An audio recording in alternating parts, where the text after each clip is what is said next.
ফারহান দেখো মারা গেছে না ইয়েই আছে।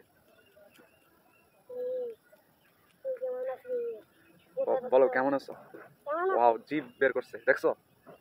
জিভ বের করছে দেখছো নি তুমি?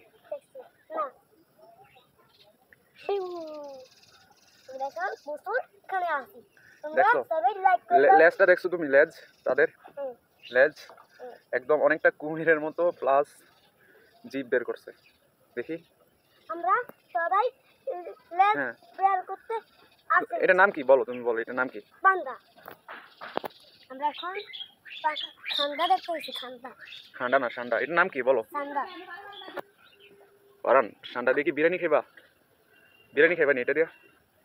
অনেক মাংস হবে, এই যে দেখো অনেক মাংস আছে এটাতে। ওই যে জিভ বের করছে, খাইবা এটা দিয়ে বিরিয়ানি খাইবা? না। কেন খাইবা না বলো? আমরা সবাই ভিডিওতে লাইক করতে চলেছি, তোমরা সবাই লাইক করে দিও। আরে খাইবা এটা? খাইবা তুমি? না। কেন খাইবা না? এটা অনেক মজা। না। অনেক মজা, অনেক চর্বি আছে দেখো, এই যে এটাতে অনেক চর্বি, দেখছো অনেক চর্বি হবে। খাইবা? ও ডাক দিছে, একদম সাপের মতো ডাক দিছে না? অনেকটা সাপের মতো জিব্বা। আপনি কি কখনো ভেবেছেন সান্ডা আর গুইসাপের মধ্যে পার্থক্য কোথায়? দেখতে প্রায় একই রকম হলেও এই দুই প্রাণীর মধ্যে আছে বেশ কিছু চমকপ্রদ মিল আর অমিল। প্রথমে আসি মিলের কথায়। দুটোই সরীসৃপ, উভয়ই ঠান্ডা রক্তের প্রাণী। এদের শরীর আশে ঢাকা, লম্বা লেজ এবং শক্ত পা থাকে। উভয়ই ভূমিতে বিচরণ করে এবং অনেকটা একইভাবে শিকার ধরে। দুটি প্রধানত কীটপতঙ্গ ও ছোট প্রাণী খায়। এবার দেখি অমিল। আকারে পার্থক্য। গুইসাপ সাধারণত সান্ডার তুলনায় বড় ও লম্বা হয়ে থাকে।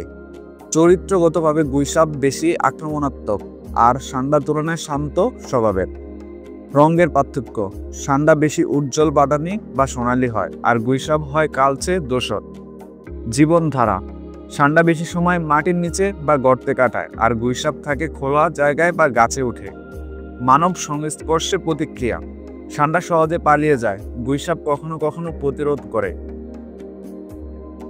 সান্ডা আর গুইসাপ দেখতে একই রকম হলেও এদের আচরণ, গঠন, জীবনধারা অনেকটাই আলাদা। প্রকৃতির এই বৈচিত্র্যই আমাদের শেখায় দেখলে বুঝে ওঠা সবসময় সম্ভব নয়।